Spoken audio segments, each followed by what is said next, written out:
Hello everyone. Last time हमने देखा था transport of food and minerals part 2। आज हम देखेंगे क्लास 8 बायोलॉजी का part 3 transport of food and minerals in plants. Last time हमने बात की थी हमारे वेस्कुलर टिश्यूज की। प्लांट्स के अंदर कंडक्शन के लिए वेस्कुलर टिश्यूज होते हैं। एक होता है आपके पास जाइलम, सेकेंड वन होता है आपका फ्लोएम। मैंने आपको याद करने की ट्रिक आपको लास्ट टाइम बताई थी। आज हम देखेंगे absorption of water and mineral की प्लांट्स जो है वो किस तरीके से वाटर को और एसेंशियल मिनरल्स को एक्सेप्ट करते हैं या एब्जॉर्ब करते हैं।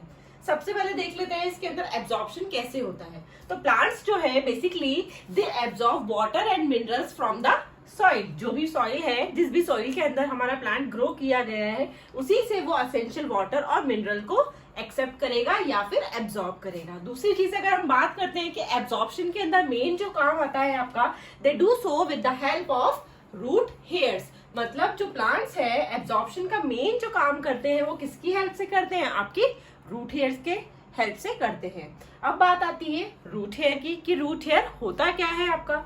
ठीक है, तो रूट हेयर क्या होता है? बेसिकली आपसे ये क्वेश्चन पूछा जाता है, 1 मार्क क्वेश्चन ये जनरली आता है आपके एग्जाम के अंदर। तो रूट हेयर के बारे में आपको कुछ कीवर्ड्स याद रखने की जरूरत है, जैसे कि it is a unicellular thin walled. ये कैसा होता है? यूनिसेल्युलर मतलब सिंगल सेल का, और थिन वॉल्ड आउटग्रोथ मतलब इसकी जो आउटर ग्रोथ होती है वो कैसी होगी? आपकी थिन होगी। अब थिन होने का रीजन क्या है? इसके अंदर थिन होने का रीजन ये है कि इसकी हेल्प से जितना ज्यादा वो थिन होगी उतना ज्यादा एब्जॉर्प्शन इजीली हो पाएगा। होता है ना, अगर हम बात करते हैं कि हमारे पास चिमनी लगी है, तो अगर चिमनी के अंदर हम बहुत सारे लेयर्स लगा देते हैं तो जो भी हमारा एयर है वो पास आउट नहीं हो पाती, स्मोक जो है वो पास आउट नहीं हो पाता। तो जब भी हम चिमनीज का यूज करते हैं तो वहां पे हम थिन लेयर्स का यूज करते हैं, एक सिंगल लेयर का यूज करते हैं। तो रूट हेयर भी आपकी उसी तरीके से होती है। It is a unicellular thin walled outgrowth of the epidermis. अब एपिडर्मिस क्या होती है? Epidermis is the outer layer. जब भी प्लांट की हम आउटर लेयर की बात करते हैं तो उसके अंदर हम वर्ड यूज करते हैं एपिडर्मिस। तो इसको हम बोल सकते हैं आउटर लेयर। ओके, तो इसको हम बोल सकते हैं आउटर लेयर। लेकिन आपको वहां पे आउटर लेयर नहीं लिखना है, आपको वहां पर एपिडर्मिस ही लिखना है। ठीक है, क्योंकि साइंटिफिक टर्म के अंदर हमको आंसर देना है। अगर एपिडर्मिस याद नहीं आता है देन आप आउटग्रोथ या आउटर लेयर लिख सकते हो। अब बात करते हैं रूट हेयर का स्ट्रक्चर कैसा होता है। तो पहले देखते हैं सिंपल स्ट्रक्चर ऑफ हमारा रूट। तो ये क्या है हमारा? अगर हम बात करते हैं, इधर आ जाते हैं, तो दिस इज आवर रूट। अब आप जब भी किसी रूट को निकाल के देखोगे तो एक आपको क्या मिलेगी? मेन रूट मिलती है, और उस रूट के अंदर छोटे छोटे से हेयर लाइक स्ट्रक्चर मिलते हैं आपको।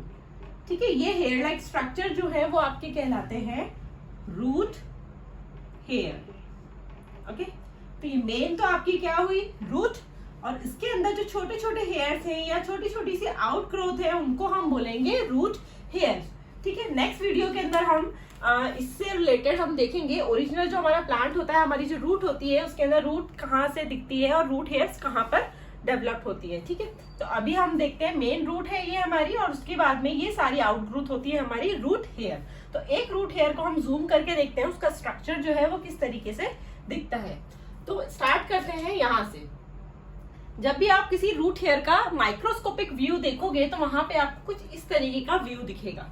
ठीक है, तो ये क्या है? हमारी आउटर मोस्ट लेयर। हमें पता है कि जो प्लांट होते हैं, प्लांट की आउटर मोस्ट लेयर जो होती है वो होती है हमारी सेल वॉल। क्योंकि प्लांट की जो सेल होती है, प्लांट का जो सेल होता है उसके अंदर आउटर मोस्ट लेयर जो है वो आपकी क्या होगी? सेल वॉल होगी। ठीक है, मैं इसको यहाँ से इरेज कर देती हूँ।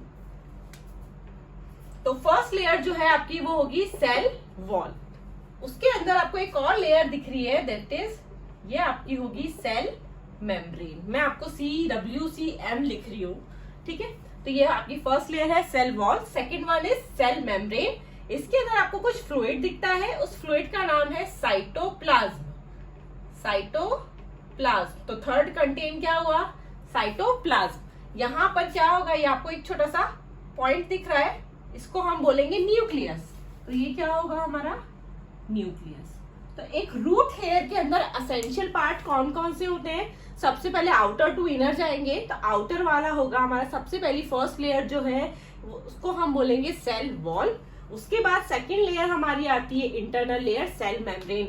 सेल मेम्ब्रेन के बारे में आपने पढ़ा होगा, it is a semi permeable membrane, मतलब ये सेलेक्टिवली परमेबल मेम्ब्रेन है, सेलेक्टिव कंटेंट को ही अपने अंदर से पास आउट होने देती है, जबकि सेल वॉल जो है it is freely permeable membrane. ठीक है, तो बात करते हैं, सेल वॉल हो गया, सेल मेम्ब्रेन, अंदर आते हैं तो यहाँ पे आपको फ्लूइड दिखेगा, फ्लूइड इज कॉल्ड साइटोप्लाज्म। ठीक है, यहाँ पर आपको छोटा सा एक पॉइंट दिख रहा है, इसी को पॉइंट को हम बोलेंगे न्यूक्लियस।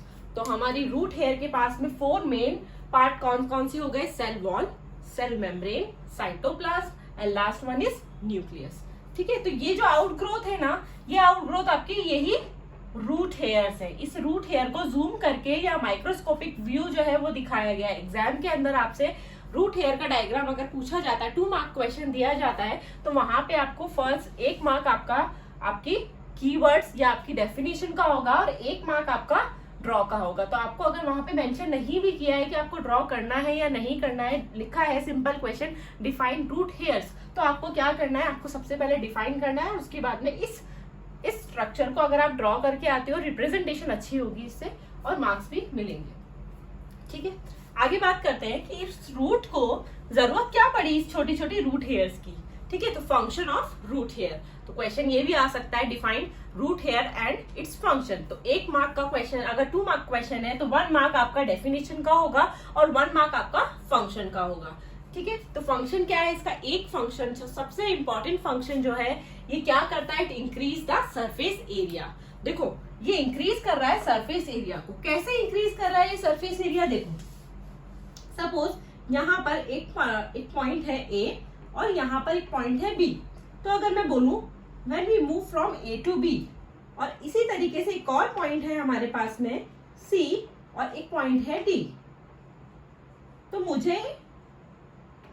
मुझे अगर ए टू बी जाना है तो ए टू बी मैं इस तरीके से मूव कर सकती हूँ सीधे, लेकिन अगर मैंने इस तरीके से आपको बना दिया तो यहाँ पे क्या होगा, टाइम इंक्रीज हो जाएगा। ठीक है, तो रूट हेयर क्या करता है, it increase the surface area. Surface area increase होगा तो इससे क्या होगा, ज्यादा से ज्यादा एब्जॉर्प्शन के लिए टाइम मिलेगा। ठीक है, तो मेन फंक्शन जो है आपका रूट हेयर्स का वो क्या होगा, it increase the surface area, ये इंक्रीज का साइन है, it increase the surface area so more absorption of water and minerals take place from the soil.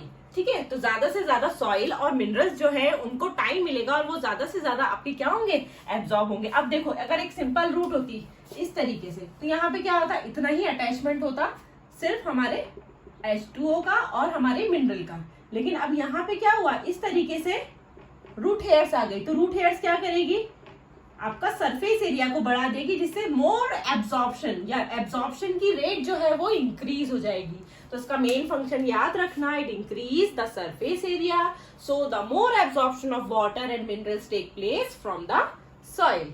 Clear. इसके बाद हमको देखना है कि एब्जॉर्प्शन ऑफ वाटर और मिनरल जो है वो किस प्रोसेस के थ्रू प्लांट्स के अंदर देखा जाता है।